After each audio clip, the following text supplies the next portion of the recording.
ప్రార్థన చేసుకుందాం. శ్రీరామ రామ రామేతి రమే రామే మనోరమే సహస్రనామ తత్తుల్యం రామనామవరాననే. వామే భూమిసుతా పురశ్చ హనుమాన్ పశ్చాత్ సుమిత్రాసుతః శత్రుఘ్నో భరతశ్చ పార్శ్వదలః వాయువ్యాధి కోణేశ్చ సుగ్రీవశ్చ విభీషణశ్చ పురాట్ తారాసుతో జాంబవాన్ మధ్యే నీలసరోజకోమలరుచిం రామం భజే శ్యామలం శ్రీరామం భజే శ్యామలం. శ్రీరామో రామచంద్రశ్చ రాజీవలోచన శ్రీమాన్ రామేంద్రో రఘుపుంగవః. మనం ఇవాళ చాలా ప్రశ్నోత్తరాలతో కూడినటువంటి సంభాషణ చూడబోతున్నాం. సాధారణంగా మనకి వచ్చేటువంటి సందేహాలే మనందరికీ కూడా. ఎందుకంటే కాస్త బుర్రబెట్టి ఆలోచిస్తే ప్రతీదీ కూడా మనకి సందేహం అవుతుంది. ప్రతీదీ కూడా ప్రశ్నే అవుతుంది. ఎందుకంటే మన భారతదేశ సనాతన ధర్మంలో ప్రతీదీ కూడా మనకి ప్రశ్నే. ఎందుకంటే మనం వి ఆర్ నాట్ బిలీవర్స్. ప్రతిదాన్ని గుడ్డిగా నమ్మేసుకుని వెళ్ళాం. మనం సీకర్స్. ప్రతి దానిని కూడా ఇదేంటి, అదేంటి, ఎందుకు ఇలా ఉండాలి, ఎందుకు అలా ఉండాలి అనేటువంటి ఒక పరిశోధకులం మనం. ఆ పరిశోధన మనకి ఎలా ఉంటుందంటే ఒకదాని వెంట ఒకటి, ఒకదాని వెంట ఒకటి ప్రశ్నలు మనకి వస్తూ ఉంటాయి. ఎందుకంటే ఆలోచిస్తాం కాబట్టి. మనం ఆలోచన కూడా చాలా తార్కికంగా ఉంటుంది. చాలా లాజికల్‌గా ఉంటుంది మన థాట్ ప్రాసెస్. ఎందుకు ఇలా ఉండాలి? ఎందుకు అలా ఉండాలి? ఎందుకు ఇలా ఉండకూడదు? ఎందుకు అలా ఉండకూడదు? ఒకళ్ళు ఎందుకు ఇలా ఉంటారు? అనేటువంటి దాంట్లో మనకి చాలా చాలా చాలా చాలా తార్కికమైనటువంటి ప్రశ్నలొస్తూ ఉంటాయి. బహుశా ఇదంతా కూడా మన డీఎన్ఏలో వచ్చేసింది. ఎందుకంటే చిన్నప్పటి నుంచి కూడా మన పెద్దలు, మన అమ్మ నాన్నలు గాని, తాత ముత్తాతలు గాని, అమ్మమ్మ నానమ్మలు గాని, వీళ్ళందరూ కూడా మనల్ని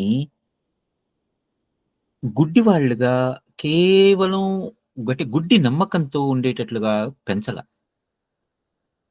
మనల్ని నాన్న నువ్వు ఆలోచించు. సాధారణంగా ఇప్పుడు నేను అమ్మని ఏదైనా ప్రశ్న అడిగాననుకోండి, అమ్మ సాధారణంగా ఏముంటుంది? సమాధానం చెప్పేస్తుంది. సమాధానం చెప్పేస్తే మనకి ఓహో! అని చెప్పి అదే పద్ధతిలో ఆలోచించడం మొదలుపెట్టేవాళ్ళం మనం.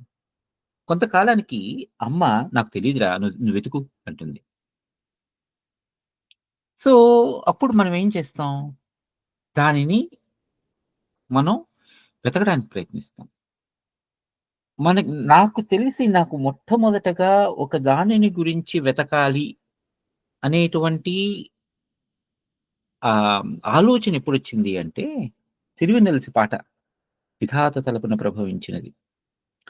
ఎందుకంటే అంతవరకు గూడా మనకు విన్నటువంటి పాటలు గాని, మనం అంతకు మునుపు విన్నప్పుడు అంతకు మునుపు వచ్చినటువంటి 'సాగర సంగమంలో' వచ్చినటువంటి 'వేవేల గోపెమ్మల మువ్వా గోపాలుడే' ఈ పాట నాకు తెలీదు కదా! తెలియనప్పుడు ఏమైంది? హ్మ్. ఏదో బావుందిలే అని చెప్పి పాడేసుకున్నా. కానీ ఎప్పుడైతే ఈ 'సిరివెన్నెల' తర్వాత నేను ఆ పాటను గూడా అర్థం చేసుకోవడం మొదలుపెట్టానో, అప్పుడు అనిపించింది అందులో ఒక మాటుంటుంది. 'పోతన్న కైతలన్నీ పోత పోసుకున్నాడే' అని. అప్పుడు అర్థమైంది. ఓహో! ఇంత గొప్పగా అయినటువంటి భావ వ్యక్తీకరణ ఉంటుందా భగవంతుడి పట్ల? పోతన గారి కవిత్వం అంతా కూడా పోత పోస్తే, ఇప్పుడు అదే మాట మనకి రామాయణంలో ఉంటుంది. 'రామో విగ్రహవాన్ ధర్మః' అని. అంటే ధర్మం మొత్తం కూడా పూత పోస్తే రాములు వారవుతారు. ధర్మాన్ని పోతపోయటం అంటే ఏమిటి? మరి కవిత్వాన్ని పోతపోయటం ఏమిటి? ధర్మాన్ని పోతపోయటం ఏమిటి? ఈ పోత పోస్తే ఒక విగ్రహం అవ్వటం ఏంటి? ఆ విగ్రహం రాముల వారవ్వటం ఏంటి? లేకపోతే అటు కృష్ణుడవ్వటం ఏంటి? అంటే భగవంతుడవ్వటం ఏంటి? అంటే మళ్ళీ మనకక్కడ మళ్ళీ ప్రశ్నొస్తోంది. అక్కడ మనకి ఆ తత్వాన్ని చెప్తున్నారు. ధర్మం అనేటువంటిది ఎలా ఉంటుంది? రాముల వారు ఆ ధర్మాన్ని ఆచరించారు కాబట్టి మనం మారీచుడు ఆ మాట అనగలిగాడు. రామో విగ్రహవాన్ ధర్మః అనే మాట మారీచుడంటాడు. ఎప్పుడంటాడు? రావణాసురుడు సీతమ్మ వారిని నువ్వు తీసుకురావడానికి నాకు సహాయం కావాలి. నువ్వు నాకు సహాయం చేయాలి అనన్నప్పుడు, ఏమనుకుంటున్నావు రాముడంటే? అంటే అక్కడ మనకి చెప్తారు. ఇది ఆ మాట మారీచుడు అంటాడు. పైగా అక్కడ మనకి వాల్మీకి మహర్షి మారీచుల వారిని ఏమంటారో తెలుసా? మహర్షి అంటారు. అంతకు మునుపు విశ్వామిత్రుల వారి యొక్క ఆహ్, యాగాన్ని నాశనం చేయటంలో ప్రముఖ పాత్ర వహించినటువంటి ఒక రాక్షసుడిని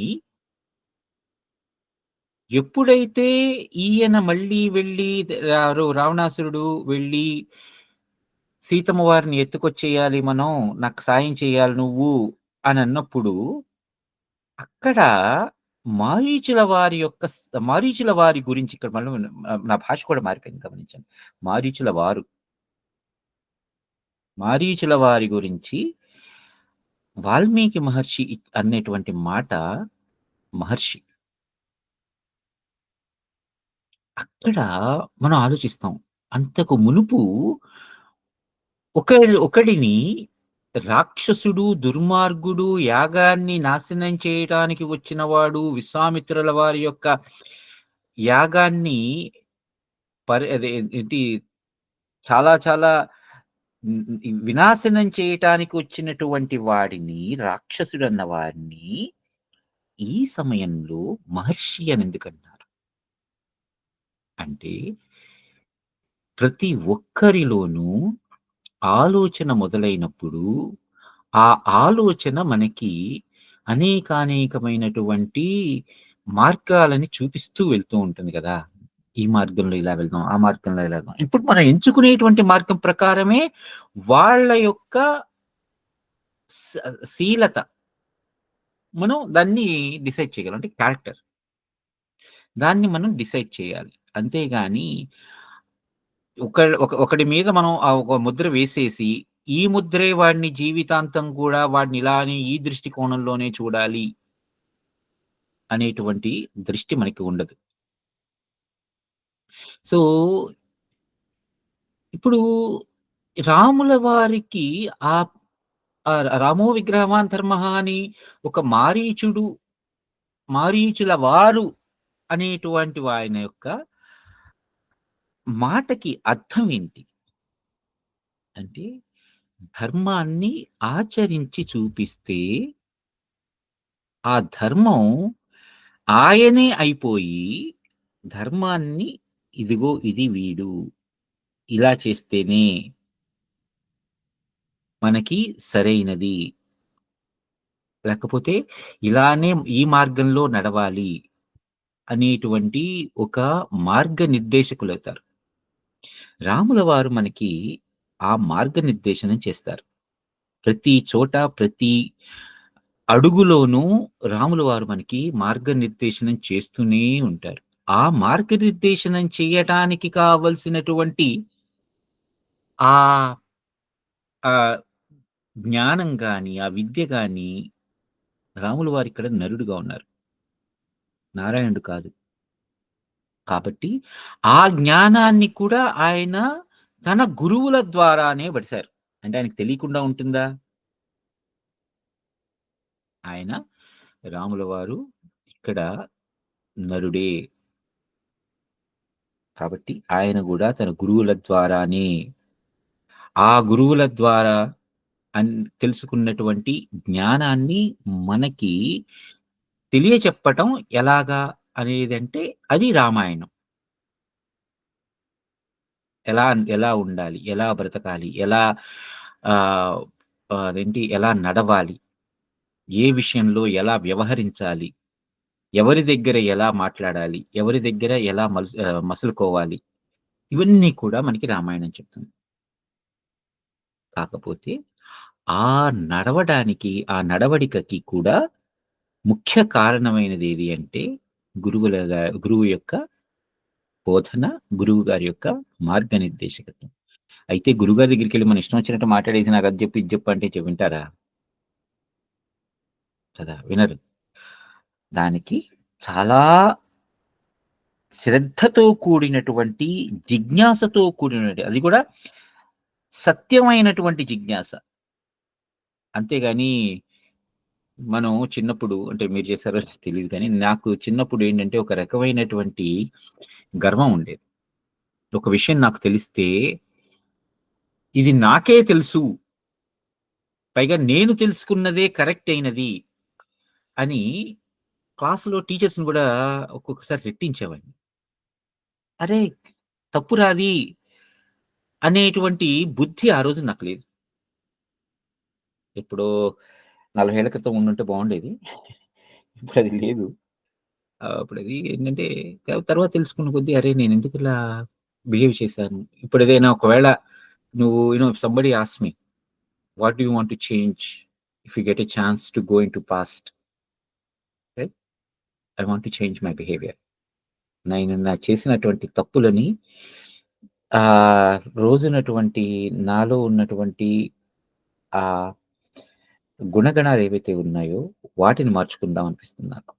ఎందుకంటే టీ కొన్ని కొన్ని సార్లు నేను గూడా ఆహ్, ఇది చదివేవాడిని. నేను చదివిందే కరెక్ట్ అనేటువంటి ఒక భావనతో ఉండేవాడిని.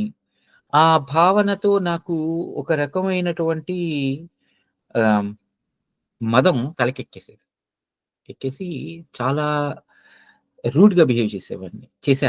చేసేవాడిని కాదు చేశాను. సో, అది ఒక ఇప్పటికి గూడా ఏంటంటే, as I mentioned previously if somebody asks me what you want to I want to say this is what I want to do.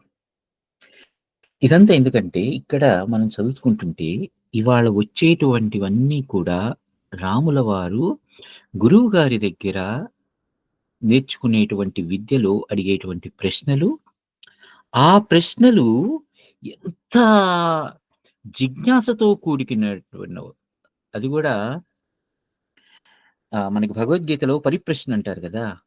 ఆ పరిప్రశ్నకి సంబంధించినటువంటి అంటే ఎంత జిజ్ఞాసువై, ఎంత వినయంతో, ఎంత విధేయతతో మనం ఆ విషయాన్ని తెలుసుకోవాలి అనేటువంటి వాటి పట్ల మనకి ఒక ఆహ్, దృక్పథాన్ని కల్పిస్తాయి.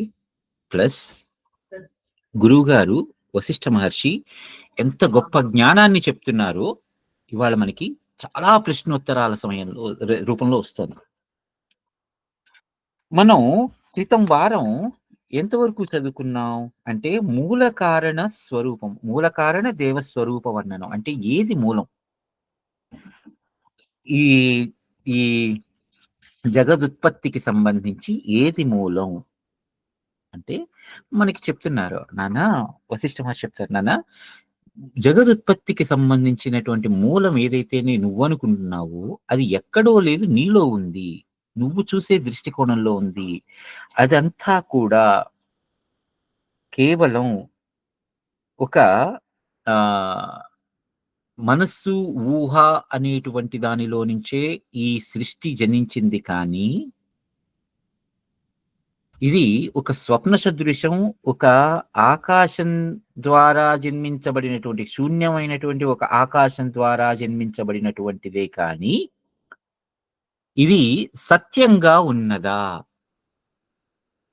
ఇది చైతన్యం అని అనుకుంటున్నావు. నువ్వు ఈ జగత్తుని చైతన్యం అని చూస్తున్నావు కానీ, ఈ ఈ చైతన్యాన్ని కల్పించింది ఎవరు? అంటే ఇక్కడ మళ్ళీ కల్పన వచ్చింది కదా! సో, ఇదంతా ఎవరు చేశారు? కాబట్టి దీనిని మనం ఇదంతా కూడా ఒక కేవలం ఒక ఊహ మాత్రమే. శూన్యం మాత్రమే. శూన్యానికి మనం అర్థం కూడా చెప్పుకున్నాం. ఏదైతే పెరుగుతూ ఉంటుందో అనేటువంటి మాట నుంచి వచ్చినటువంటిది శూన్యం. కాదు సారీ శ్వి అనేటువంటి ధాతువు నుంచి వచ్చినటువంటిది శూన్యం. ఇది పెరుగుతూ ఉంటుంది. అంటే ఏంటి? అంటే అసలు శూన్యం అంటే మనకి ఇంగ్లీష్‌లో చెప్పినటువంటి వాయిడ్ అనా? లేకపోతే వాక్యూమ్ అనేటువంటి మీనింగ్సా? లేదంటే వేరేదేదైనా అర్థమా? అసలైన అర్థం ఏదైనా ఉన్నదా? మనకి శూన్యాన్ని పూర్ణం అని కూడా అంటారు కదా! పూర్ణస్య పూర్ణమిదం అని. అంటే పూర్ణం ఏదైతే సంపూర్ణంగా ఉన్నదో అది శూన్యం. అంటే ఇంకా దానిలో లేనిది లేదు. దానిలో దాని నుంచి బయట పడనిది లేదు. అంటే ప్రతీదీ కూడా దాని నుంచే బయటపడింది. ప్రతీదీ కూడా దానిలో లేనిదంటూ ఏమీ లేదు. పూర్ణస్య పూర్ణమిదం అంటాం గదా! పూర్ణాత్ అవశిష్యతే అని అంటాం. సో, ఇది మనకి శూన్యం అనేటువంటిది దాని గురించి చెప్తుంది. సో, ఇవాళ మనకి చెప్తున్నదేంటంటే, రాములు వారు అడిగేటువంటి ప్రశ్న నాన్న, స్వామి మీరు ఎంతో చెప్తున్నారు కదా! ఈ ఆత్మయోగం అని, ఈ పరమాత్ముడు ఒకడుంటారని, లేకపోతే ఆ పరమాత్మను తెలుసుకుంటే జనన మరణాది దుఃఖాలు పోతాయని, ఆ దోషాలు ఇవి మనకి తగలవని మీరు చెప్తున్నారు. కానీ ఏ ఈ ఈ ఆత్మ దేవుడిని ఏం చేస్తే నేను తెలుసుకోగలను? శీఘ్రంగా తెలుసుకోగలను. వెంటనే తెలుసుకోగలను. ఇది సాధారణంగా మనందరికీ వచ్చేది.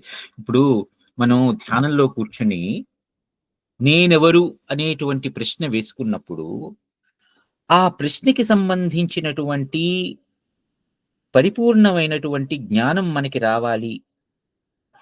తొందరగా వచ్చేయాలి అనేటువంటి ఒక ఆశ ఉంటుంది కదా!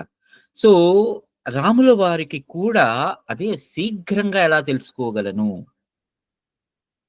కదా! అదే ప్రశ్న మనకి రాముల వారు చేసి ఈ వశిష్ఠ మహర్షిని అడుగుతారు. అడుగుతుండగా అందుకనే దీనికి ముముక్షు ప్రయత్నోపదేశము అంటారు. అంటే ముముక్షువు కావాల్సిన వాడు ముముక్షువు కావాలి అని కోరుకుంటున్న వాడు చేయాల్సినటువంటి పని ఏంటి? ప్రయత్నం ఏంటి? ఆ ప్రయత్నాన్ని ఎలా చేయాలి? ఏ మార్గంలో చెయ్యాలి? ఆ మార్గాన్ని మనం ఎలా అవలంబించాలి? ఇలా మనకి చెప్తున్నారు. అందుకని దీనికి ముముక్షు ప్రయత్నోపదేశ వర్ణనము ఈ సర్గకి. ఇక్కడ వశిష్ఠ మహర్షి చెప్తున్నారు. నాయనా రామా అస్య దేవాదిదేవస్య పరస్య పరమాత్మనః జ్ఞానాదేవ పరాసిద్ధిః నత్వం అనుష్ఠానం అదుఃఖతః. రామా ఈ పరమాత్ముడితో ఏకత్వం అనేది అంటే తెలుసుకోవటమే కదా ఏకత్వం అంటే. మనకి బ్రహ్మవిద్ బ్రహ్మైవ భవతి అంటారు. బ్రహ్మాన్ని తెలుసుకుంటే నువ్వే బ్రహ్మవైపోతావు. అంటే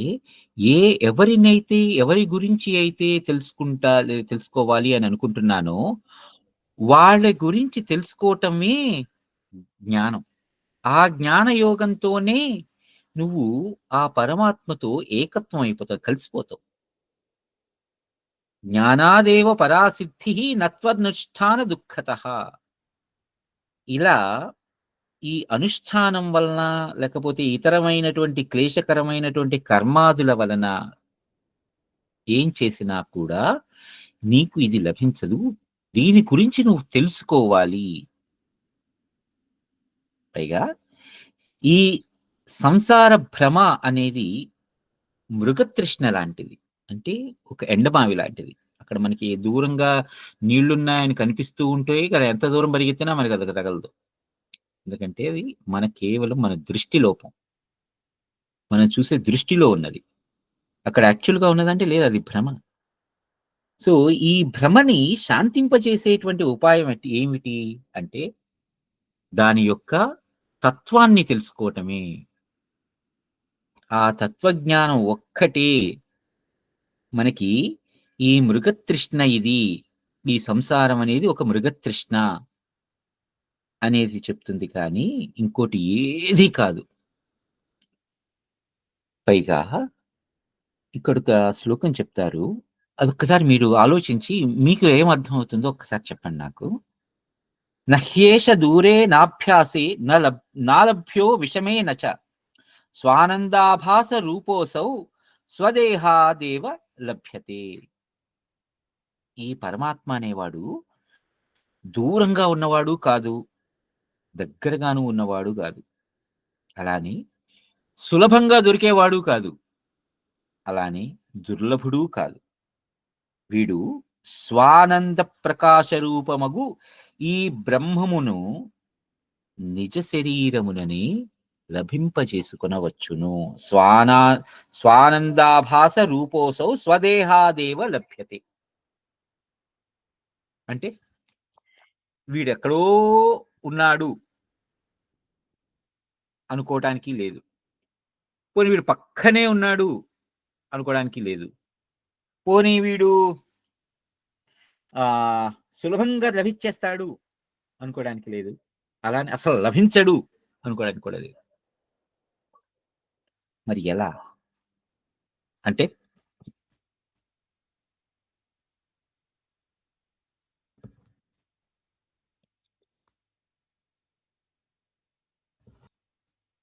దీనికి మరి ఏం అర్థం చెప్పగలరు? వీడు దూరస్థుడు కాదు, నికటస్థుడు కాదు, సులభుడు కాదు, దుర్లభుడు కాదు, కేవలం స్వానంద భాస రూపుడు.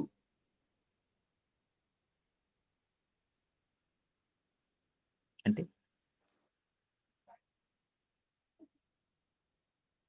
మనలో ఉన్న ఆనందం రూపంతో ఉంటాడు. మన ఆనందంగా ఉంటే భగవంతుడు ఉన్నట్టేనా? చెప్పండి, పర్లేదు. స్వానందాభాస రూపోసౌ, మనలో ఒక ఆనందంగా అతను నివసిస్తాడు. భాషించడం అంటే ఉంటాడు, ప్రకాశిస్తాడు. మనలో ఉన్న ఆనందమే భగవంతుడు అని నాకు అర్థమైంది. మరి వాడిని మనలోనే ఉన్నాడు అన్నప్పుడు చాలా ఈజీగానే తెలుసుకోవాలి కదా. మరి వాడు దుర్లభుడు కాదు, సులభుడు కాదు అన్నారు. మరి సులభుడు కాదు కదా, ఎలా?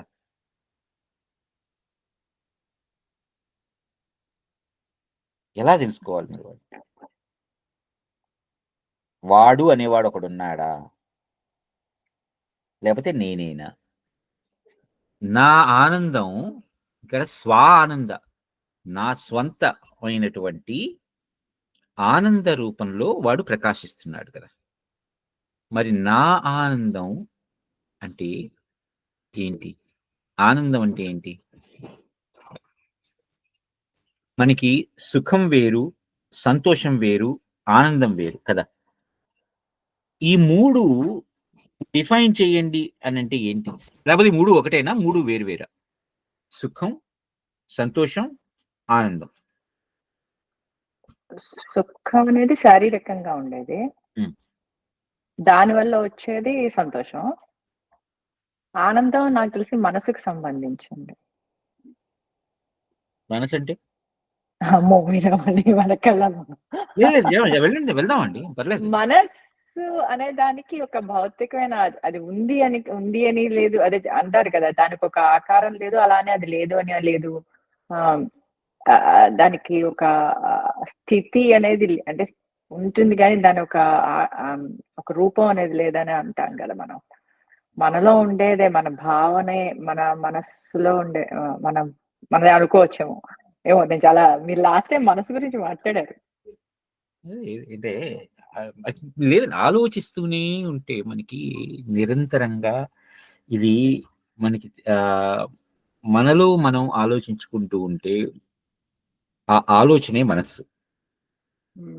ఓకే, ఎందుకంటే నా ఆలోచన ఎంత ఉన్నతంగా ఉంటుంది లేకపోతే ఎంత నిమ్నంగా ఉంటుంది అన్న దాని మీదనే నాకు సుఖదుఖాలు గాని, సంతోషము, బాధలు గాని, ఆనందము, లేదంటే గనక నిరాశ గాని, ఇవన్నీ కూడా. అవును, మన ఆలోచనే. రైట్. సో ఇప్పుడు నా ఆలోచనే కదా మన మనస్సు అనేది. సో నా ఆలోచనని సంతోషంగా ఉంచుకోవాలా లేకపోతే దుఃఖంగా ఉంచుకోవాలా అనేది నా చేతుల్లో ఉన్నదా, లేకపోతే వేరే వాళ్ళ చేతుల్లో ఉన్నదా? మన చేతిలోనే ఉంది, ఎందుకంటే అది రిఫ్లెక్షనే కదా. అది కదా! మనం ఎగ్జాక్ట్‌గా అది. భాసము అనే మాటకి అర్థం అది. ప్రకాశించటం అంటే ఎక్కడ ప్రకాశిస్తోంది? హ్మ్. ఎక్కడ ప్రకాశిస్తోంది? భాసము అంటే ప్రకాశిస్తుంది. ఎక్కడ ప్రకాశిస్తుంది? ఆ ప్రకాశాన్ని ఎవరు పొందుతున్నారు? లేపోతే ఆ ప్రకాశం అనేది ఎవరి దగ్గర ప్రారంభమైంది? ఎంత మేరకు ప్రకాశిస్తోంది? దాని యొక్క ఇప్పుడు లైట్ ఉందనుకోండి. దాన్ని లూమెన్స్‌లో కొలుస్తాం. అండ్ దాని ఇంటెన్సిటీని. కదా! అలా మరి ఈ ప్రకాశానికి సంబంధించినటువంటి ఈ మెజర్‌మెంట్ ఏది? అది మళ్ళీ అంటే మారిపోతుంది గూడా గదండీ! ఒక్కొక్కళ్ళ అనుభవాలు, అనుభూతుల్ని బట్టే కదా అది గూడా. హమ్మయ్య! మీరొచ్చేసారు పాయింట్‌కి. అంటే అందరికీ ఒకే రకంగా ఉండదు గదా! మనం లాస్ట్ టైమ్ అదే కదా మాట్లాడుకున్నాం. కదా! ఒకళ్ళకి అనుభవేక వేద్యం అంటాం గదా! దీన్ని. అంటే ఒకళ్ళకి మంచన్నది ఎదుటి వాళ్ళకి చెడు గావచ్చు. అదే విధంగా మన మనోభావాలు మనం కరెక్ట్ అనుకుంటాం గానీ, ఎదుటి వాళ్ళకి అది కరెక్ట్ కాకపోవచ్చేమో. సో, దేర్ ఈస్ నో ప్రతీదీ స్పెసిఫిక్ ఇది. కరెక్ట్. హ్మ్. కరెక్ట్. సో, ప్రతీదీ కూడా మనకి నేను చూసే దృష్టికోణం మీదనే ఆధారపడి ఉంటుంది కదా! నేనొక ఇప్పుడు ఇది until I step into somebody else's shoes I don't know how they are feeling about it కదా! అంటే నా చెప్పుల్లోకి నేను కాళ్ళు పెట్టుకుంటేనే నాకు సుఖం తెలుస్తుంది గానీ, పక్క వాళ్ళ చెప్పుల్లో నేను కాళ్ళు పెట్టాననుకోండి, ఆ చెప్పులు నాకు సరిపోవచ్చు, సరిపోకపోవచ్చు. అది లేకపోతే కొత్త చెప్పులు కదా అని కరవచ్చు. అవి కరవచ్చు మనల్ని. కదా! అలానే అవతల వాళ్ళ యొక్క దృష్టికోణం నుంచి నేను ఆలోచించాలా? లేకపోతే కేవలం నా దృష్టికోణం నుంచే నేను ఆలోచించుకోవాలా? అవతల వాడి దృష్టికోణం ఏంటి? మళ్ళీ మనకి ప్రశ్నొస్తుంది. అవతల వాళ్ళ దృష్టికోణం అంటే ఏంటి? అవతల వాడి గురించి నేను ఎందుకు ఆలోచించాలి? ఇన్ని ప్రశ్నలొస్తాయి మనకి. అవతల వాడి దృష్టికోణం నాకెందుకు? నా దృష్టికోణంలో ఇది నాకు ఆనందకారకం. నా దృష్టికోణంలో ఇది నాకు బాధాకారకం. నాకు బాధ అనిపించేది అవతల వాళ్ళకి ఎందుకు అనిపించాలి? ఇప్పుడు ఒక ఈ సైకో కిల్లర్స్ ఉంటారు. వాడికి చంపటంలో ఆనందం ఉన్నది. కదా! వాడికి దానిలో విపరీతమైన ఆనందం. సామాజిక పరంగా జూసుకుంటే, ఒక సమిష్టి పరంగా జూసుకుంటే, అది ఈ సమాజంలో ఒక ఆహ్, ఏమని అంటారంటే, దాన్ని ఒక ఆహ్, శిక్షార్హంగా జూస్తారు.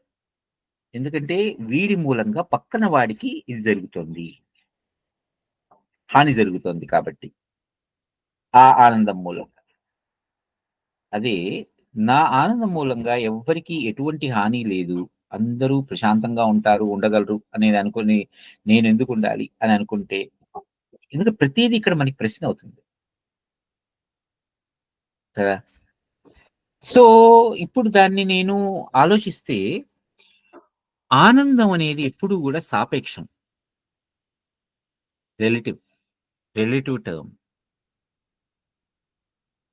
ఎవరికి వాళ్ళకి ఆ ఆనందం అనేది రిలేటివ్‌గా ఉంటుంది. ఎందుకంటే నాకు ఆనందం అనిపించే దాంట్లో ఇంకొకరికి అది ఆనందంగా అనిపించకపోవచ్చు.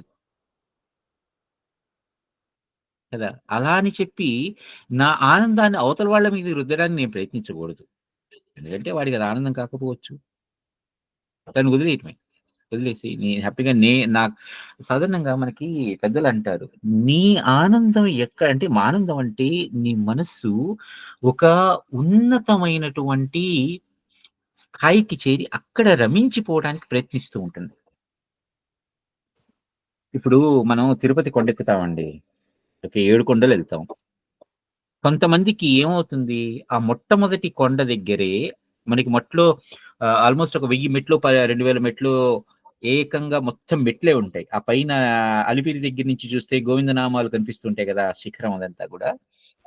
అక్కడ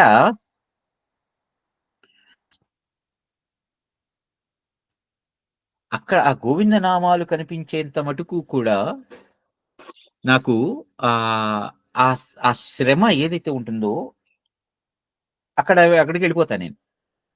అక్కడికెళ్ళిన తర్వాత హమ్మయ్య! నాకు దేవుడు కనిపించాడురా! అనుకుని అక్కడి నుంచి దిగొచ్చేసేయొచ్చు.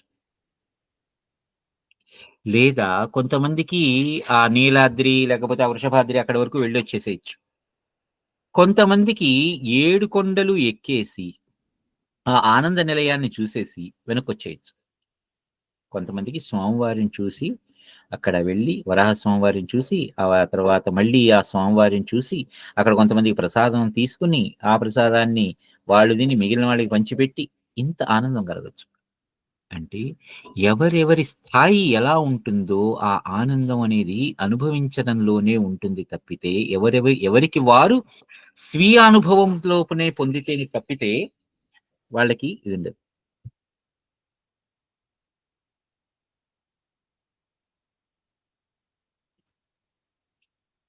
సో ఈ ఆనందంలోనే స్వానంద ప్రకాశ రూపమైనటువంటి ఈ బ్రహ్మం ఉంటారు. బ్రహ్మం అంటే మళ్ళీ లాస్ట్ టైం చెప్పుకున్నాం కదా. ఆ బ్రహ్మం ఎక్కడుండొచ్చు మరి అంటే నీ శరీరంలో ఉంటారు. అంటే ఈ దేహంలో మళ్ళీ ఎత్తుకుంటూ కూర్చోవాలి.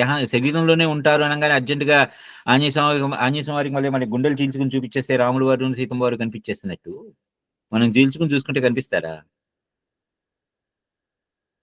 ఏమో కనిపించచ్చేమో అంత భక్తితోనూ మనం ఉంటే.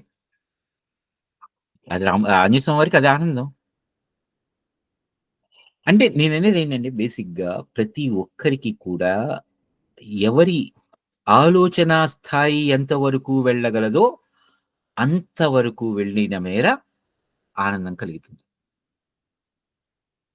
ఇప్పుడు ఆ స్థాయిని, ఆ పరిధిని పెంచుకోవాల్సినటువంటి బాధ్యత ఎవరిది? ఆ పైన ఆనంద నిలయం వరకు వెళ్లి చూసి స్వామివారిని అందులో చూసి దర్శించుకొని వచ్చేంత మటుకునా? లేకపోతే మొదట్లోనే ఒక ఎల్పిన్ నుంచి ఆ పైన వరకు వెళ్ళేసి నామాలు కనిపించేంత వరకు వెళ్ళి వచ్చేయటంలోనేనా? ఆ పరిధిని మనం పెంచుకుంటూ వెళ్తూ ఉంటే, ఆ జ్ఞానాన్ని అభివృద్ధి చేసుకుంటూ వెళ్తే, మనకి ఆ ఆనంద రూపంలో మనకి మన ఆ జ్ఞానం భాసిస్తూ ఉంటుంది. ఇది రాముల వారు చెప్తున్నారు. పైగా అదే వశిష్ఠ మహర్షి చెప్తున్నారు రాముల వారికి. పైగా కరోత్యత్ర కించిన్నోపకరోత్యత్ర తపోదాన వ్రతాదికం స్వభావమాత్రే విశ్రాంతి మృతే నాత్రాస్తి సాధనం. నాయన ఈ తపస్సు, దానము, వ్రతాలు వీటిల్లో ఏ ఒక్కటి కూడా తత్వజ్ఞానాన్ని నీకు సమకూర్చలేవు. ఎలా మరి దేని మూలంగా సమకూరుతుంది అంటే స్వస్వరూపమున నిలుచుట కాక, అంటే నీ గురించి నీవు ఆలోచించుకో, నేనెవరు అనే ప్రశ్న నువ్వు వేసుకుని ఆ ప్రశ్నలో శోధిస్తూ వెళ్ళు. అక్కడికి వెళ్ళేసి నీకు కలిగేటంతటి ఆ ఆనందాన్ని అనుభవిస్తూ నువ్వు వెళ్ళగలుగుతూ ఉంటే నీ పరిధి మేరలో అక్కడనే నీకు ఈ తత్వజ్ఞానం లభిస్తుంది గాని ఏదో పూజలు, నోములు, వ్రతాలు ఒకవేళ వాటిల్లోనే మనకు ఆనందం ఉంటుంది అనుకోండి, అందులో చేసుకో, హ్యాపీగా చేసుకోవచ్చు. సో సనాతన ధర్మం అనేది ఇందువలన గొప్పది. నీ ఆనందం నువ్వు ఎక్కడ రమించిపోగలవో, ఎక్కడ నిలిచిపోగలవో అక్కడనే నీకు భగవంతుడు, అక్కడనే నీ స్వస్వరూప దర్శనం అవుతుంది. ఇంకోళ్ళు లాగా కాకుండా, అంటే ఇది చేస్తేనే నువ్వు ఇలానే ఉండాలి, ఇలానే బతకాలి, ఇలానే చెయ్యాలి అనేటువంటి ఇదేంటి నియంతృత్వ ధోరణి కాకుండా స్వతంత్ర ధోరణిలో ఆలోచించుకుంటూ వెళ్ళి నీకు నువ్వు వెళ్ళాలి. పైగా ఎలా వస్తుంది అంటే సాధు సంగమ సచ్చాస్త్ర పరతైవాత్ర కారణం సాధనం బాధనం మోహజాలస్య యదకృత్రిమం. ఈ సాధు సంగమ సచ్చాస్త్రాలే మోహజాలాలని నాశనం చేయటానికి అనువైనటువంటి ఉపాయాలు. వీటి వలననే స్వాభావికమైనటువంటి తత్వజ్ఞానం లభిస్తుంది. అంతేగాని ఈ ఈ అంటే మిగిలిన ఇతరత్ర కర్మల వలన లభించదు. ఆలోచించు. నీ గురించి నువ్వెవరో ఆలోచించుకో. పైగా ఇతడే దేవుడు ఇతడే పరమాత్మ అనేటువంటి జ్ఞానం లభించినతో ఇక ఎటువంటి దుఃఖాలని అనుభవించాల్సిన పని లేదు. ఎందుకంటే అక్కడ నువ్వు నీ ఆనందంతో నిలిచిపోతావు. ఇక అక్కడికి వెళ్ళిన తర్వాత నీకు ఎటువంటి దుఃఖాలు గాని, బాధలు గాని ఇవి తోచవు. ఎందుకంటే మనల్ని మనం గుర్తెరిగిన తర్వాత అక్కడనే మనం ఎంత ఆనందంతో ఉంటామో ఆ ఆనందంలో మిగిలిన విషయాలు ఏవి మనకి స్ఫురణకి రావు. ఎప్పుడైతే ఈ జ్ఞానాన్ని పొందుతావో అప్పుడు మాత్రమే నువ్వు ముక్తుడవగలవు అని వశిష్ఠ మహర్షి చెప్తారు. చెప్పిన వెంటనే మళ్ళీ రాములు వారు అడుగుతారు కదా, ఈ ఈ నాలో ఉన్నటువంటి ఈ దేవదేవుడు పరమాత్మ అని ఎవరినైతే మీరు అంటున్నారో మళ్ళీ ఏ కఠోర తపోనిష్టానములను ఆచరిస్తే శీఘ్రంగా పడేయగలవో చెప్పండి నాకు. ఇప్పుడే చెప్పారు వశిష్ఠ మహర్షి, తపోదానాల వలన వ్రతాల వలన కాదురా అని. వెంటనే మళ్ళీ రాముల వారిలో ఆ సందేహం వచ్చింది. ఏ తపోదానాల వలన కాదంటే మరి మీరు ఈ తపోదానాల వలన కాదు కాబట్టి ఏ తపోదానాలను ఆచరించాలి అంటే ఇప్పుడు కేవలం వశిష్ఠ మహర్షి చెప్పేది ఏంటంటే, రామ స్వపౌరుష ప్రయత్నేన వివేకేన వికాసిన, కేవలం నీ ప్రయత్నం మూలంగా నీ పౌరుష బలం మూలంగానే వివేకంతో వివేచనతో బ్రహ్మ సాక్షాత్కారాన్ని ఉనర్చుకుంటావు. కానీ ఈ తపోస్నానాది అనుష్ఠానాలతో పని లేదు. ఇప్పుడు మనం సాధారణంగా ఇలాంటి మాటలు వింటే చేస్తున్న పని అర్జెంటుగా పక్కన పడేసి పూజలు, పునస్కారాలు, తపస్సులు, లేకపోతే వ్రతాలు, నియమాలు, దీక్షలు ఇవన్నీ పక్కన పడేసి ఇవేం అవసరం లేదు నాకు అని చెప్పి కూర్చుంటామా? లేదా ఈ మాటల్ని మనం ఎలా అర్థం చేసుకోవాలి? ఇప్పుడు ఒక కొండ ఎక్కుతున్నామండి, రైట్? మనం ఆ కొండ ఎక్కేటప్పుడు మన చేతికి ఒక ఊతం కావాల్సి వస్తుంది, ఒక ఊతకర్ర కావాల్సి వస్తుంది. ఎందుకంటే దాన్ని మనం ఆ ఊతంగా బలంగా ఆంచి దాని మీద బలం పెట్టి మనం అడుగు వేస్తూ ముందరికెళ్తాం కదా. ఎప్పుడైతే ఆ కొండ శిఖరాన్ని చేరానో ఇక ఊతం నాకు అవసరమా కదా. అంటే ఈ తపోదానాది నియమాలు, వ్రతాలు ఏవైతే ఉన్నాయో అవి ముందర నన్ను ఆ శిఖరం మీదకి చేర్చడానికి. అక్కడికి చేరిన తరువాత ఇక అక్కడ కూర్చుని నేనెవరు అని ఆలోచించుకోవడానికి నాకు ఈ ఊత సహాయం అవసరం లేదు కదా. సో ఎప్పుడైతే నాకు వీటి యొక్క అవసరం తీరిపోయిందో అప్పుడు వీటితో పని లేదు. మనకి వశిష్ఠ మహర్షి చెప్పే మాట అలా ఆ దృష్టికోణంలో ఆలోచించుకోవాలి కానీ ఈ నియమాలతో అనుష్ఠానాలతో పని లేదు అనే మాటని మనం యథాతథంగా ఆలోచించేసుకుని తీసేసుకుని అలానే చేసేస్తే మనం ఇప్పుడు కొండ ఎక్కడానికి బదులు లోయలోకి పడిపోతాం. ఎందుకంటే జారిపోవటం తేలికైన పని.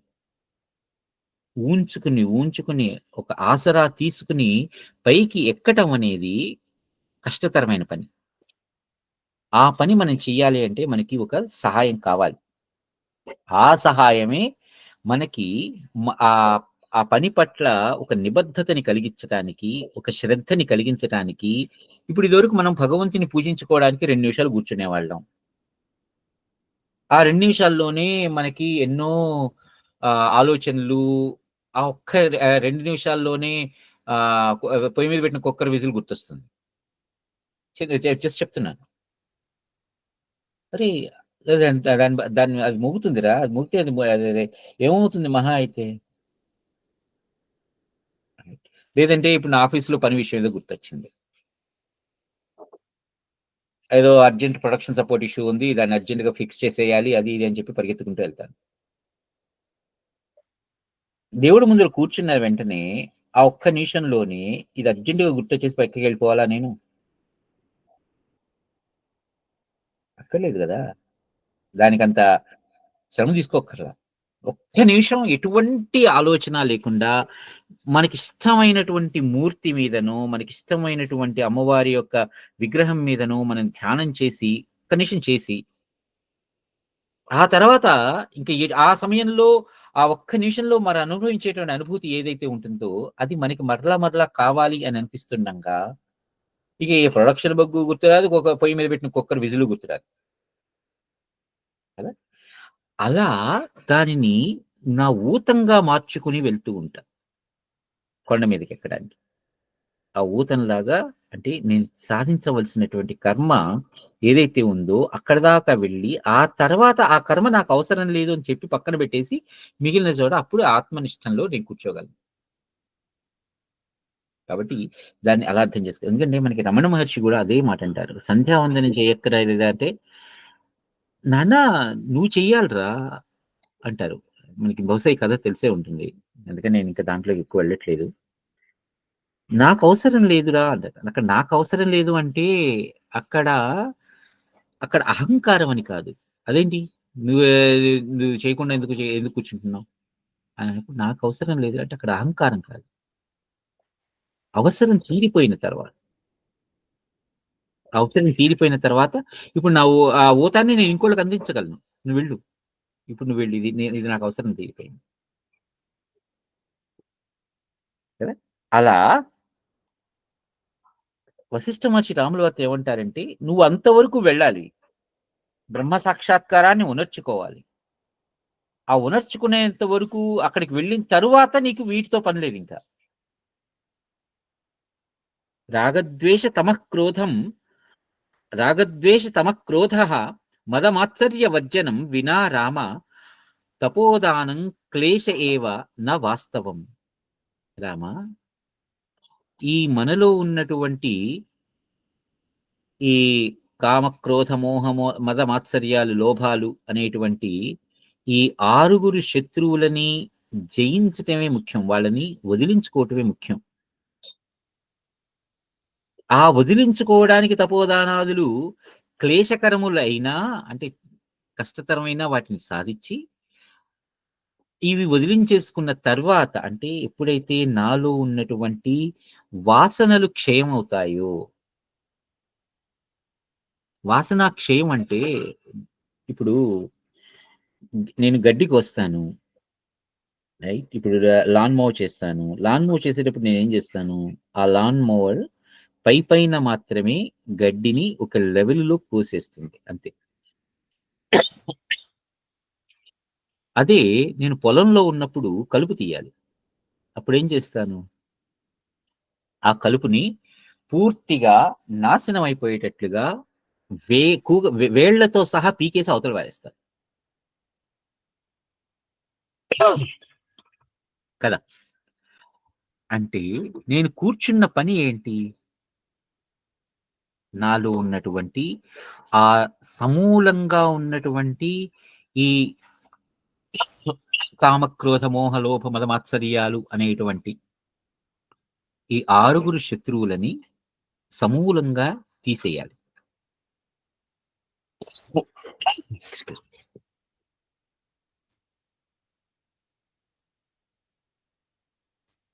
ఆ తీసేయటానికి కావాల్సింది ఏం చేయాలి? అది చేయాలి. అంతేగాని లాన్ మూవ్ చేసినట్టుగా అప్పటికప్పుడు మనం అణిచేసుకొని కూర్చుని ఏదో లభించింది అనే ఆనందంతో బయటికి వస్తే ఈ అణగారిపోయినటువంటి వాసనలు ఏవైతే ఉన్నాయో మళ్ళీ విజృంభిస్తాయి. రాముల వారికి రావణాసురుడికి తేడా అది. రాముల వారు తపస్సు చేశారు, రావణాసురుడు తపస్సు చేశాడు. ఇద్దరు ఏదో ఒక కోరికతోనే చేసి ఉండొచ్చు. ఎందుకంటే రాముల వారు ఆత్మజ్ఞానం అది కూడా ఒక కోరికే కదా. ఆత్మజ్ఞానం పడేయాలి అనేటువంటిది కూడా ఒక కోరికే. రావణాసురుడికి ఏదో ఆత్మలింగం కావాలో, లేకపోతే ఇంకోటి ఏదో కావాలో, లేకపోతే నాకు ఇది నరవానరుల ద్వారా కాకుండా మిగిలిన ఎవరి ద్వారా కూడా నాకు మృత్యు ప్రాప్తించకూడదు అని కావాలో, ఏదో ఒకటి కోరుకుని చేశారు ఇద్దరు. అయితే ఎవరి కోరిక ఫలించింది, ఎవరి కోరిక ఆ వినాశనానికి దారితీస్తుంది? కోరిక ఫలించటం అంటే ఆ కోరికని సమూలంగా తీసేసామని అనుకోండి. ఇక కోరిక ఫలించడం అనేది అంటే ఏదైతే నేను లక్ష్యాన్ని చేరుకోవాలనుకున్నానో అది కదా కోరిక లభించడం అనేది. అంటే నాలో ఉన్నటువంటి విషయవాంఛల పట్ల వాసనలని నేను సమూలంగా రూట్స్‌తో సహా తీసేశాను. అదే వాటిని పైపైనే అణగదొక్కేసి లోపల బీజం మాత్రం అలానే ఉంటుంది. ఎప్పుడైతే నాకు కావాల్సింది ఇది అని నేను సాధించుకుని బయటకొచ్చానో, ఇక ఆ బీజం మళ్ళీ మొలకెత్తి అది బీజంలా ఉండకుండా ఒక పెద్ద మహావృక్షంలాగా ఈ కోకటి వేళ్లతో సహా లోపలికి ఎక్కడికో చొచ్చుకుపోయి ఊడలతో సహా లోపలికి దిగిపోయి అది ఎంత ఊంచుకుంటుందంటే నా యొక్క వినాశనానికి కట్టెలు అవసరంలా. ఇంకా ఆ కట్టెలు చాలు. సో మనం ఏం చేయాలి అంటే విషయవాంఛలని సమూలంగా పెరికేయాలి.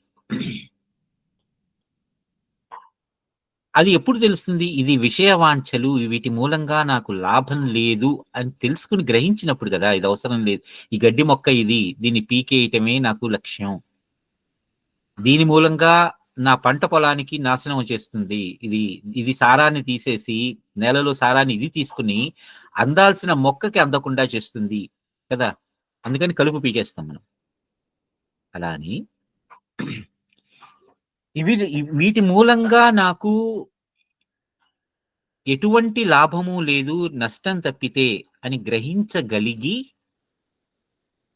ఆ గ్రహణతో దీనిని మనం నిర్మూలించుకుంటే అప్పుడు అది దాని యొక్క మూలాలతో సహా పెకిలించబడినట్లవుతుంది గాని ప్రస్తుతానికి తగ్గించేసి వేరే దాన్ని చూసుకుని అప్పుడైతే ఆ లక్షణం నెరవేరుతుందో అప్పుడు దీని సంగతి చూద్దాంలే అని అనుకుంటుందో అది రావణాసురుడి తత్వాన్ని పోయి చెప్తుంది మనకి. కాబట్టి ఇక్కడ పైగా ఏమంటారు? రామా శృణు తత్పౌరుషం కీదృగాత్మజ్ఞానస్య లబ్ధయే ఏన శామ్యత్యశేషేణ రాగద్వేష విసూచిక. ఏన శామ్యతి అశేషేణ రాగద్వేష విసూచిక. పైన ఏమని చెప్పారు? శృణు తత్ పౌరుషం కీదృగాత్మజ్ఞానస్య లభ్యతే. కేవలం కూడా నీ ప్రయత్నం మూలంగానే. పౌరుషం అంటే పురుష ప్రయత్నం, పురుషకారం అంటాం కదా. కేవలం ఆ ప్రయత్నం మూలంగా తప్పితే తత్వజ్ఞానం నీకు ఇంకా మరే రకంగానూ లభించదు. ఆ లభించే రీతిని చెప్తాను విను. తత్వజ్ఞానం లభించే రీతిని నీకు చెప్తున్నాను విను. దీనివలన రాగద్వేష విసూచిక, విసూచి లేకపోతే విసూచిక అనే మాట ఎప్పుడైనా మనం విన్నామా?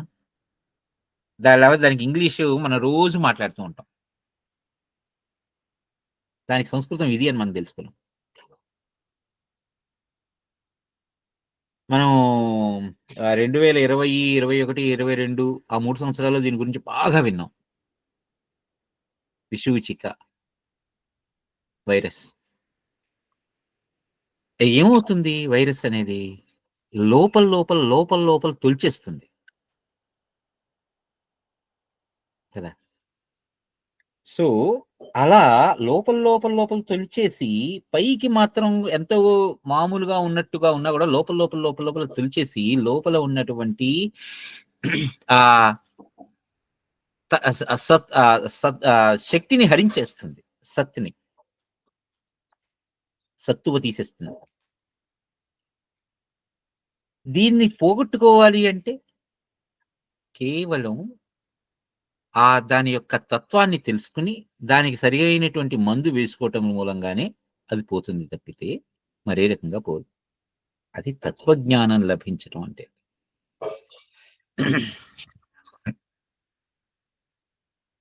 ఈ ఆధ్యాత్మ విద్య అనేది అంటే నీ గురించి నువ్వు తెలుసుకోవటం అనేది అన్ని శాస్త్రాలలోకెల్లా ఉత్తమమైనటువంటి శాస్త్రం. ఏ బుద్ధిమంతుడు విచారం వలన అంటే ఆలోచన వలన బ్రహ్మస్వరూపాన్ని గ్రహించగలడు, వాడి ఎడల బ్రహ్మ, విష్ణు, మహేశ్వరుడు, ఇంద్రాది దేవతలు దయ చూపుతారు. ఇక్కడ మళ్ళీ మనకి ఒక ప్రశ్న వస్తుంది. అరే మొత్తం ఉన్నదంతా నేనే అని అనుకుంటుంటే తత్వమసి లేకపోతే అహం బ్రహ్మాస్మి అని నేను అనుకుంటుంటే వాడి ఎడల ఆ తత్వజ్ఞానాన్ని బడిసిన వాడి ఎడల ఈ విష్ణువు, మహేశ్వరుడు, లేకపోతే బ్రహ్మగారు, లేదంటే కనుక ఇంద్రుడు, ఇలాంటి వాళ్ళందరూ కూడా ప్రసన్నులవుతారు అంటే ఏంటి? ఇంకా వాళ్ళెవరిలో ఉన్నారని కదా మొత్తం అంతా నేనే అనుకుంటున్నప్పుడు. అంటే ఇవన్నీ కూడా కేవలం గుణానికి సంబంధించినటువంటివి మాత్రమే. సృష్టి చేసేవాడు బ్రహ్మ, ఆ సృష్టిని స్థిరపరిచేవాడు విష్ణువు, సృష్టిని లయం చేసేవాడు శివుడు కదా. ఆ సృష్టి చేసేది తత్వం ఎక్కడుంది? నాలో ఉంది. ఆ సృష్టిని పోషించే తత్వం ఎక్కడుంది? నాలోనే ఉంది. సృష్టిని మరలా లయం చేసేటటువంటి తత్వం ఎక్కడుంది? నాలోనే ఉంది. అంటే ఎప్పుడైతే ఈ పర్టిక్యులర్ రియలైజేషన్ నాలో కలుగుతుందో అప్పుడు ఈ గుణాలు కూడా నా పట్ల ప్రసన్నమవుతాయి. అంటే ఈ గుణాలు కూడా నాలో నేను రియలైజ్ చేసుకోగలను, ఇవి నాలోనే, ఇవన్నీ కూడా నేనే. భగవంతుడనేవాడు ఎక్కడో లేడయ్యా, లేకపోతే ఈ త్రిమూర్తులు, లేకపోతే ఈ త్రిమూర్తి తత్వం అనేది ఏదైతే ఉందో అది ఎక్కడో లేదు, నాలోనే ఉన్నది. సో ఏ బుద్ధిమంతుడు విచారం వలన బ్రహ్మస్వరూపాన్ని గ్రహించగలడు అంటే బ్రహ్మవిద్ బ్రహ్మైవ భవతి. ఆ బ్రహ్మాన్ని తెలుసుకుంటే నువ్వే బ్రహ్మమైపోతావు. ఎప్పుడైతే నువ్వు బ్రహ్మవని నువ్వు తెలుసుకోగలిగావో అప్పుడు ఈ 3 గుణాలు ఏవైతే ఉన్నాయో అవన్నీ కూడా నువ్వే కదా. పైన మనం చదువుకున్నాం అనుకోండి, ఏ బుద్ధిమంతుడు విచారం వలన విచారేణ పరిజ్ఞాత స్వభావస్య మహామతే అనుకంప్యా భవంత్యేతే బ్రహ్మ విష్ణుంద్ర శంకరా. వీళ్ళని ఎవరైతే నువ్వు అనుకుంటున్నావో వాళ్ళందరూ కూడా అనుకంప్యా భవత్యంతే బ్రహ్మ విష్ణుంద్ర శంకరా. వీళ్ళందరూ కూడా నీ పట్ల ప్రసన్నులవుతారు. కేవలం ఇక్కడ ఆ గుణగణాలని, ఆ తత్వాన్ని మాత్రమే, వాడెవడో ఉన్నాడు అనేది కాదు, వాడు ఎవడో కాదు నువ్వే అనేటువంటి ఆ అనుభవంలోనికి తెచ్చుకోవటమే.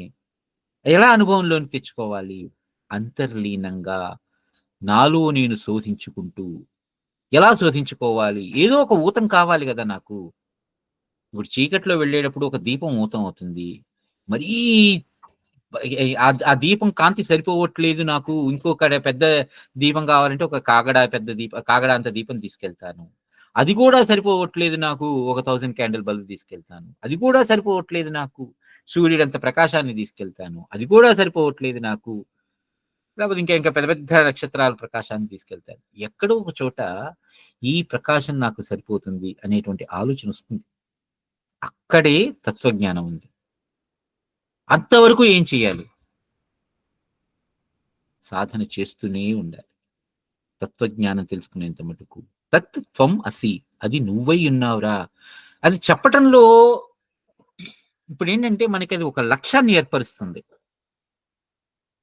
ఆ లక్ష్యాన్ని ఏర్పరిచినప్పుడు ఆ లక్ష్య సాధన కోసం మనం చేసేటువంటి ప్రయత్నమే మనల్ని మనం అవగతం చేసుకుని, మనల్ని మనం శోధించుకుని వెళ్ళటం.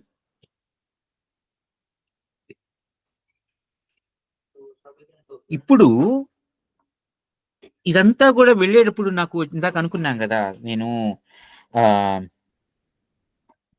ఇప్పుడు ఒక సేద్యం చేస్తున్నప్పుడు నా సేద్యంలో ఉండేటువంటి లక్ష్యం ఏమిటి? ఆ సేద్యం మంచిగా ఫలీకరించి నాకు మంచి పంట దొరకాలి. ఈ లోపల వచ్చేటువంటి కలుపు మొక్కల్ని ఏరుకుంటూ వెళ్ళాలి. అంటే నా ప్రయాణంలో ఒకటి నా లక్ష్యం ఏంటో తెలుసుకోవాలి. అలానే నాకు అవసరం లేనిదేదో తెలుసుకోవాలి. అంటే అవసరమైనది ఏమిటి? అనవసరం అయినదేంటి? 2 తెలుసుకోవాలి. అంటే ఇక్కడ అవసరమైనది ఏమిటి? ఏదైతే తెలుసుకోవాలో అది విద్య. ఏదైతే అవసరం లేదో అది అవిద్య. సో, నేను విద్యల రెండింటి గురించి తెలుసుకుంటూనే వెళ్ళాలి.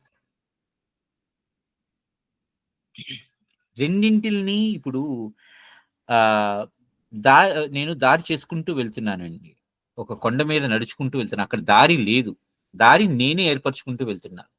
సో, ఇప్పుడు ఏమో చేస్తాను, నా 2 చేతుల్ని కూడా ముందరికి చాచి, ఒక చేత్తో ఉన్నటువంటి నాకు అడ్డంగా ఉన్నటువంటి రెల్లు మొక్కలో ఏవైతే ఉన్నో వాటిని అణగదొక్కి, ఒకవైపు లాగి, ఒకవైపుకి అణగదొక్కి, ఆ తర్వాత ఇంకో చేతికి ఉన్నటువంటి దాన్ని ఇంకో వైపు అణగదొక్కి వెళ్తాను. అలా మధ్యలోంచి దారి చీల్చుకుంటూ వెళ్తా నేను. కదా! చాలా నడిచేటప్పుడు నేను 2 చేతుల్ని ఇలా ఇలా అనుకుంటూ ముందరగా వచ్చినటువంటి వాటిని 2 చేతులతో కూడా తోసుకుంటూ, పక్కకి నెట్టుకుంటూ నేను ముందరికెళ్తూ ఉంటాను. కదా! అంటే ఒకటి నాకు అవసరమైనది అని తెలుసుకు, దాన్ని దాని లక్ష్యం చేరటం కోసం అది నాకు లక్ష్యమైతే, నాకు అవసరం లేనిది ఏదైతే ఉందో దాన్ని రెండింటిని నేను చీల్చుకుంటూ వెళ్తున్నా. అంటే ఇక్కడ నాకు ఏది అవసరమో తెలుసుకోవటం, ఏది అనవసరమైందో కూడా తెలుసుకోవటం. 2 తెలుసుకోవటం. అదే విద్య, అవిద్య. అవిద్య అంటే అవసరం లేనిది.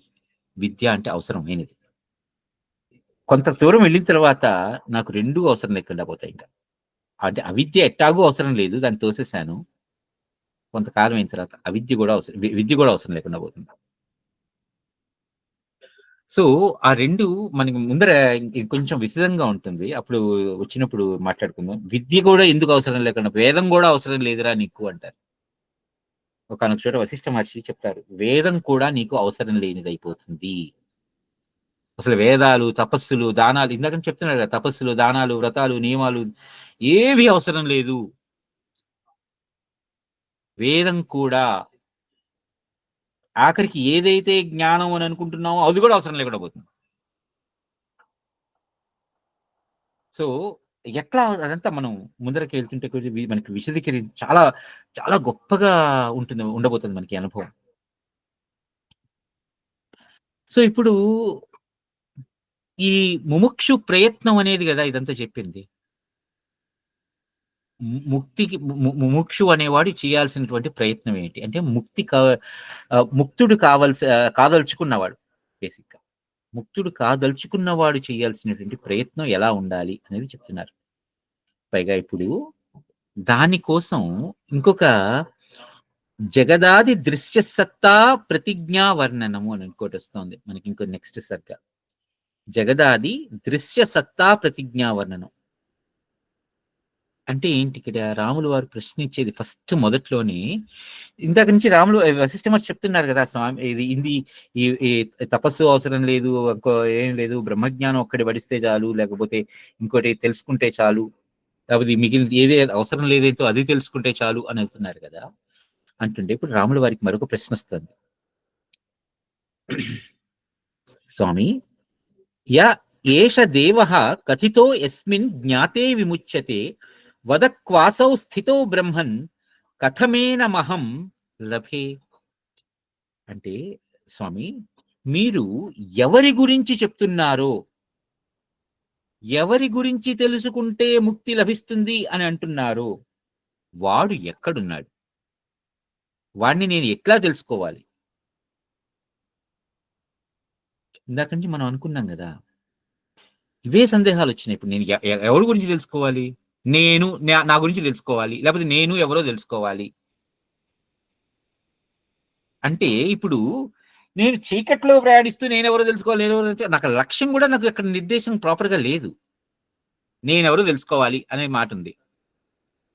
సో ఇప్పుడు నేనెవరో తెలుసుకోవాలంటే ఆ నేను వాడు అనేవాడు ఎవడు? వాడి ఆకారం ఏంటి? వాడి రూపం ఏంటి? వాడి నుంచి వచ్చేటువంటి గుర్తులేంటి?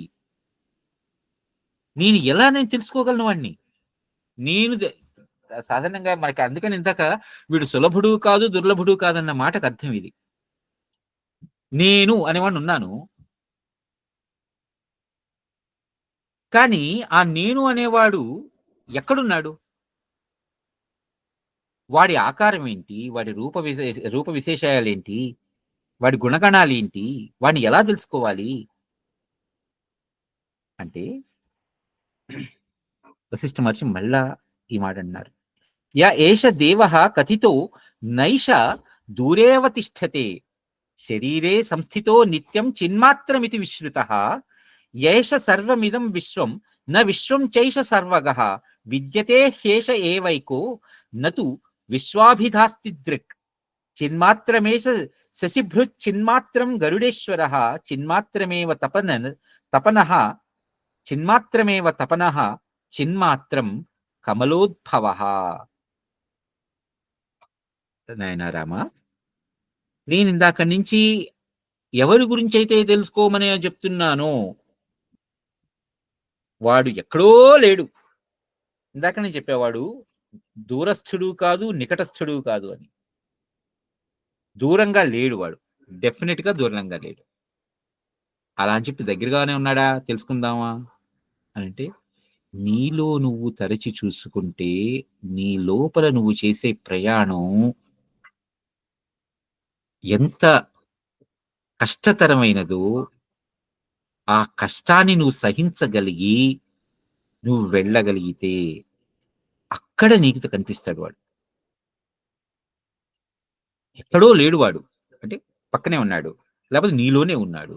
ఆ నాలోనే ఉన్నవాడి గురించి నేను నా గురించి నేను ఎలా తెలుసుకోవాలి అంటే లోపలికి తరచి చూడు.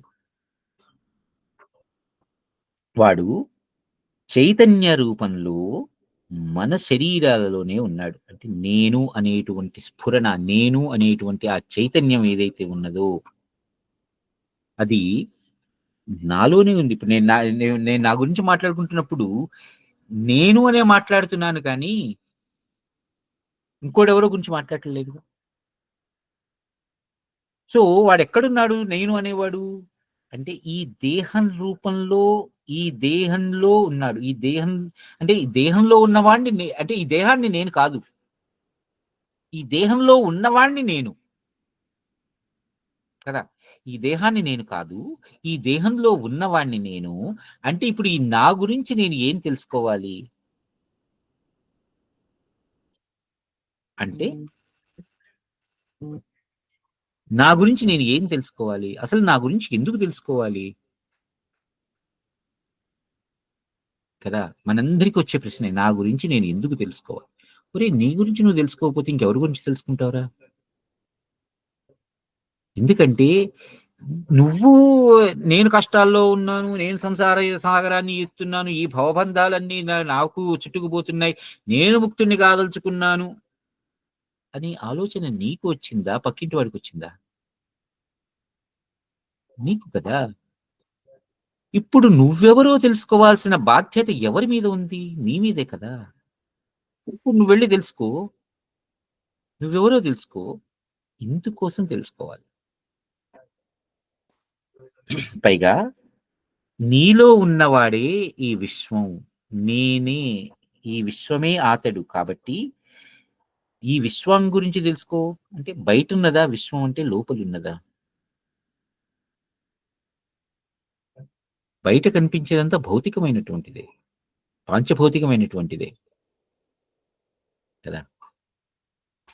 ఎన్ని ఇప్పుడు ఈ భూగ్రహమే గాని, లేకపోతే ఈ సౌరమండలం గాని, లేకపోతే ఈ పాలపుంత గాని, లేకపోతే మిగిలిన అనేకమైనటువంటి పాలపుంతలు గాని, కోటాను కోట్లుగా ఉన్నటువంటి ఈ విశ్వం అంతా గూడా పాంచభౌతికమైనటువంటిది. నువ్వు పాంచభౌతికుడివా? మరెవరివి నువ్వు? ఈ ప్రశ్న వేసుకుని ఇప్పుడు చూడు. ఇప్పుడు చూస్తే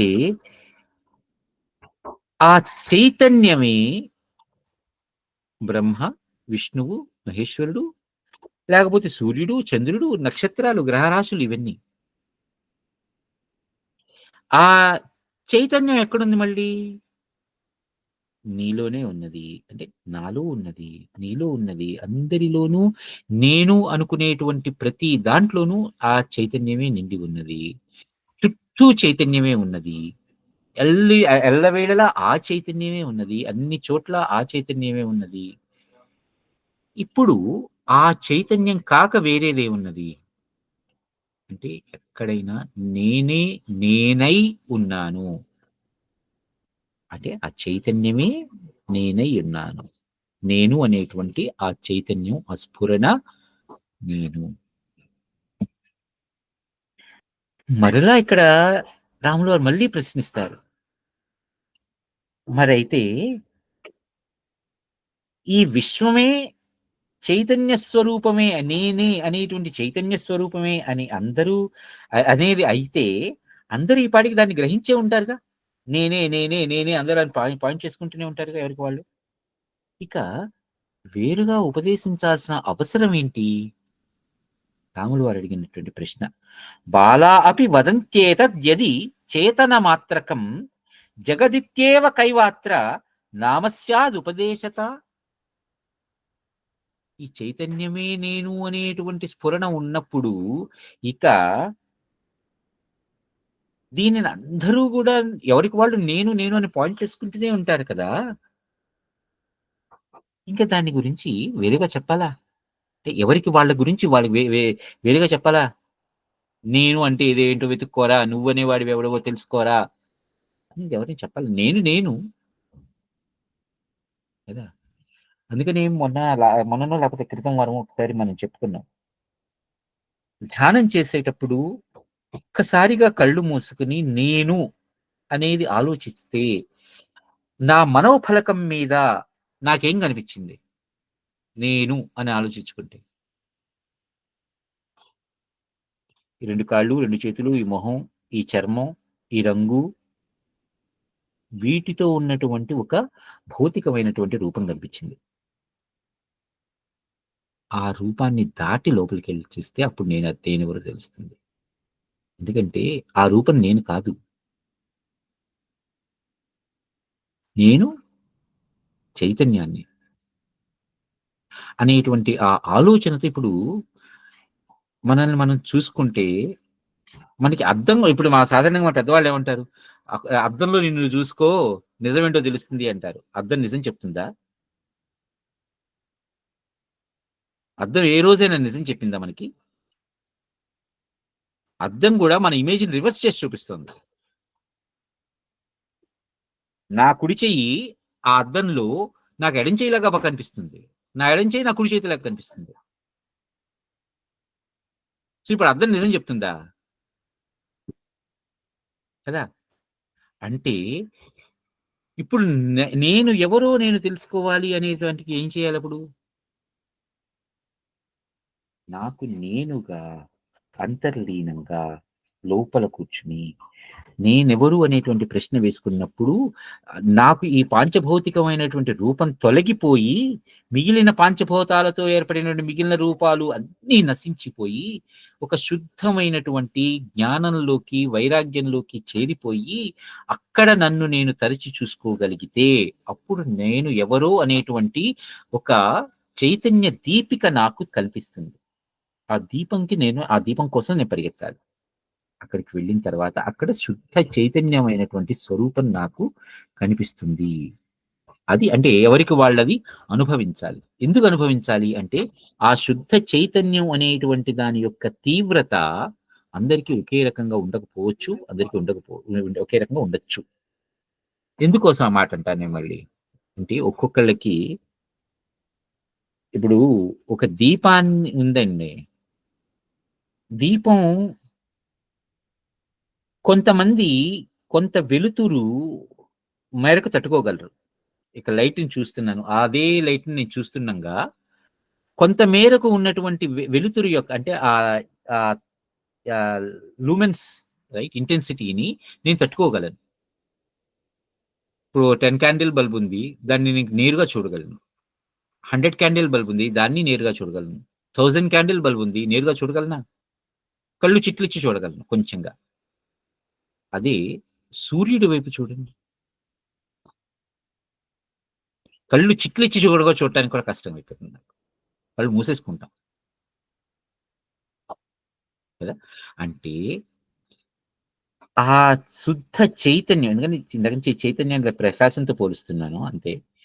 సో, ఆ శుద్ధ చైతన్యాన్ని చూసేటువంటి ఆ స్థాయి మనకి ఎలా కలుగుతుంది అంటే, అంతర్లీనంగా ఆ స్థాయిని తెలుసుకోగలిగేటువంటి శక్తి సామర్థ్యాలను మనం పెంచుకోగలిగితేనే. అదెట్లాగా? మళ్ళా సాధనే. కేవలం మనకి ప్రతి ప్రశ్నకి కూడా సమాధానం ఏమిటి అంటే సాధన. ఓకే. వశిష్ఠ మహర్షి పైగా ఏమంటారు? చిన్మాత్రం చేతనం విశ్వమితి యజ్ఞాతవానసి న కించిదేవ విజ్ఞాతం భవత భవనాశనం. నీవు విశ్వముని అంటే ఈ విశ్వంలో ఉన్నదంతా కూడా శుద్ధ చైతన్య మాత్రంగానే గ్రహించి ఉంటే ఇక నీకు ఈ సంసార నాశోపాయం గురించి చెప్పాల్సిన అవసరం లేదు.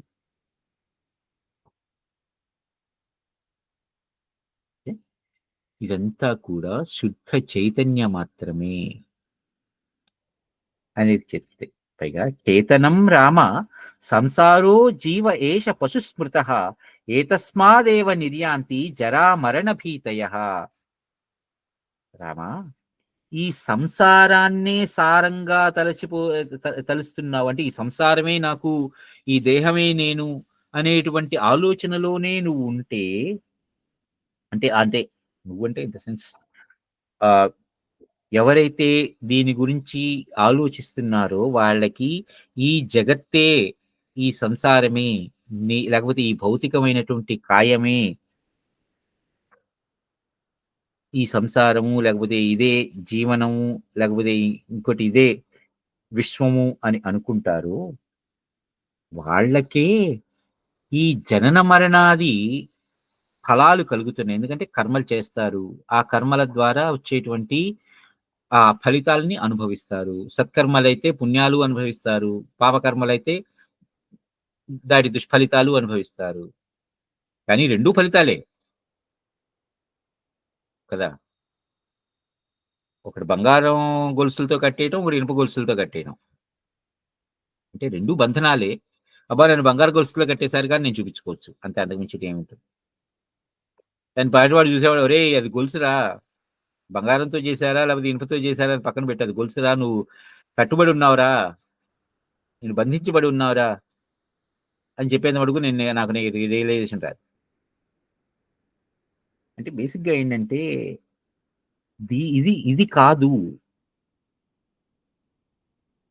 ఈ జీవుడు అజ్ఞుడై దుఃఖాన్ని అనుభవిస్తాడు. అంటే అజ్ఞుడు అంటే తెలుసుకోలేని వాడయ్యి దుఃఖాన్ని అనుభవిస్తున్నాడు. తెలుసుకుంటే దుఃఖం అనేదే లేదురా. దీనికి చిత్తవృత్తులు నశించి అంతర్ముఖీనములైన ఏ పూర్ణత్వము ప్రకాశించునో దానిని తత్వ సాక్షాత్కారమందురు. దీనిని పొందినచో శోకమోహాదులను పొందనక్కరలేదు. ఇప్పుడు ఇందాక చెప్పుకున్నాం కదా, శోకమోహాదులను పొందనక్కర్లేదు. నువ్వు ఆనందించడం అక్కర్లేదు, దుఃఖము అక్కర్లేదు. ఎందుకంటే ఆనందం అనేది నిన్ను బంగారం గొలుసులతో కట్టేస్తుంది. సత్కర్మలు అంటే పుణ్యఫలాలు అనేవి బంగారం గొలుసులతో కట్టేసినట్టు, పాపకర్మలు అనేవి ఇనుప గొలుసులతో కట్టేసినట్టు. ఎప్పుడైతే తత్వం అనేది నీకు తెలియబడుతుందో, నీ చేత నేర్వబడుతుందో, అప్పుడు నీకు ఈ విషయం బోధపడి, ఇక దాని గురించినటువంటి ఎటువంటి బాధ, దుఃఖం, ఎటువంటి అనుభవం అక్కర్లేదు నాన్న అని ఇక్కడ వరకు చెప్తున్నారు. మనం ఇక్కడ ఆగుదామండి. తర్వాత యాక్చువల్గా ప్రశ్న ఇంకొక చాలా అద్భుతమైన ప్రశ్న వస్తుంది. రాములు వారు అడుగుతారు, ఎవడిని జీవుడు అనుకోవటం వలన ఈ సంసారం నశించటం లేదు, ఎవడు ఆకాశ రూపియో వాడు ఏ ఆధారంతో ఎట్లా ఉన్నాడు, పైగా వాడు ఈ సాధు సంగమ సత్యాస్త్రాదుల వలన లభ్యుడవుతాడు అని అంటున్నారు కదా, వాడి యొక్క స్వరూపం ఎటువంటిది? ఇది మనం వచ్చే వారం ఆగుతాం. ఎందుకంటే అసలు ఇందాక నుంచి జీవుడు ఎవరు, పరమాత్మ ఎవడు, అది కదా మనకి సాధారణంగా.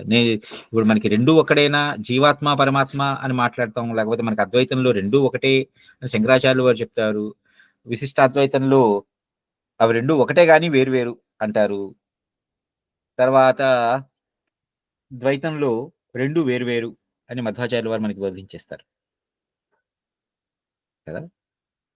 మరి వశిష్ఠ మహర్షి ఏం చెప్తారో అది మనం వచ్చే వారం వరకు ఆగుదాం.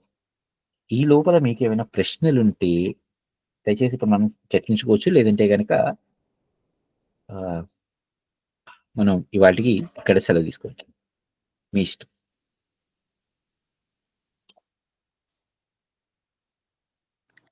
చాలా అద్భుతంగా ఉందండి, బట్ ఇంకా కొంచెం కన్ఫ్యూజన్ ఉంది కానీ అదే మనకి ఇంకా ఎందుకంటేనండి, మనకి సాధారణంగా కన్ఫ్యూజన్ ఎందుకు వస్తుంది అంటే మనలో ఉన్నటువంటి ఇప్పుడు నేను ఇదివరకు ఒక ఉదాహరణ చెప్పాను కదా, ఒక చిన్న దీపం ఉంటుంది కదా, ఆ దీపాన్ని వెలిగించడానికి నేను ఒక చెప్తాను. ఇది మామూలు మన చిన్నప్పుడు ఇంట్లో లాంతర్లు ఉంటాయి కదా కదా, ఆ లాంతర్లో నేను కిరసనాయిలు పోస్తాను. కిరసనాయిలు పోసి ఒత్తిని వెలిగించి పైన గాజు ఇది పెడతాను, గాలికి ఆ దీపం కొండెక్కకుండా. ఇప్పుడు ఆ దీపం కొండెక్కకుండా పెట్టినటువంటి ఆ గాజు పలకానికి మసి అంటుకుంటుంది. ఆ మసి దేని మూలంగా వచ్చింది? నేను దీపం మూలంగా. దీపానికి ఇచ్చినటువంటి ఇంధనం మూలంగా కదా. అదే లోపల ఉన్న ఇంధనం కదా. అంటే దీపం వెలుగుతోంది, కానీ ఆ దీపాన్ని వెలిగించుకోవడానికి నేను పెట్టినటువంటి మూలకం ఏది? ఆ మూలకం మూలంగా నాకు బయట మసి అంటుతుంది. అంటే నేను విషయాన్ని దీపం నాలో ఉంది అంటే విషయాన్ని తెలుసుకోవడానికి ప్రయత్నిస్తున్నా. ఆ ప్రయత్నానికి నేను అందించేటువంటి ఇంధనం ఏదైతే ఉందో అది నాకు ఆ మసిని ఆ పొగని కమ్మిస్తుంది కదా. అంటే ఆ ఇంధనాన్ని నేను మార్చాననుకోండి, ఇప్పుడు ఆ పొగ మారటం అనేది ఉండదు కదా, మసి బారటం అనేది ఉండదు కదా. అంటే మసి బారని ఇంధనాన్ని నేను ఇస్తుంటాను. దానికోసం ఏం చేస్తాను, ముందర కిరసనాయిలు పోసాను, కిరసనాయిలతో బాగా మసొస్తుందిరా అని చెప్పి తీసి తర్వాత ఏ నువ్వుల నూనె పోసా. నువ్వుల నూనెతో కూడా దీపం వెలుగుతుంది, ఇదివరకు వచ్చినంత మసి రాదు కానీ మసొస్తుంది, రైట్. ఇప్పుడు అది కూడా తీసేసి రైట్, ఇప్పుడు నేను ఎల్పిజి లాంటిదో పెట్టా, దీపం వెలుతురు తగ్గుతుంది, మసి రాదు. అంటే నా ఉద్దేశం ఏంటి అంటే మనం చేసే ప్రయాణంలో మనకి సందేహాలు వస్తాయి, సహజం అది, కరెక్ట్. సో ఆ సందేహాలకి సరిపోను ఉన్నటువంటి ఆ విషయ పరిజ్ఞానాన్ని మనం పెంచుకుంటూ వెళ్తూ ఉంటే ఆ మసి బారటం అనేది తగ్గుతుంది, అంటే మనకి ఆ కన్ఫ్యూజన్ అనేది తగ్గుతుంది. అంటే యాక్చువల్గా అది సౌందర్య లహరిలో ఒక 3వ శ్లోకంలో ఉంటుందండి, అది అవిజ్ఞానామంత స్థిమిరమిహిర ద్వీపనగరి. ఆల్సో సంసార పంక నిర్మగ్న సముద్ధరణ పండిత. అంటే ఈ సంసారం అనే బురదలో మనం ఎంత లోతుగా ఉన్నా కూడా దాన్ని ఏమీ అంటకుండా మనం పువ్వులాగా ఉండగలిగితే అంటారా? అంటే ఇప్పుడు ఇందాక మీరు చెప్పిన ఆ ఇంధనం ఏ రకంగా అయితే మనం మంచి ఇంధనాన్ని అంటే ఆ జ్ఞానాన్ని మన మస్తిష్కం అనే ఈ దీపంలో పోస్తే ఒత్తి ద్వారా ఆ ఒత్తి ద్వారా మనకి చైతన్యంకి దగ్గరగా చూపిస్తుంది అనేమో. Yeah beautiful. అదే ప్రాబ్లం కానీ అదే లేదు పర్లేదండి. ప్రయత్నం చేసుకుంటూ వెళ్ళటమే. మసిపడుతుందని గాజుని పగలగొట్టేసుకుంటామా? తుడుచుకుంటూ వెళ్ళటం. అదేలేండి. గాజులు పగిలిపోతాయని చేతికి వేసుకోకుండా పక్కన పెట్టలేం కదా. జాగ్రత్తగా వేసుకుని జాగ్రత్తగా దాన్ని చూసుకోవాలి, కాపాడుకుంటూ వెళ్ళాలి అంతే. బ్యూటిఫుల్. అండి గురుగారు. అందరికి జై శ్రీరామ్. జై శ్రీరామ్.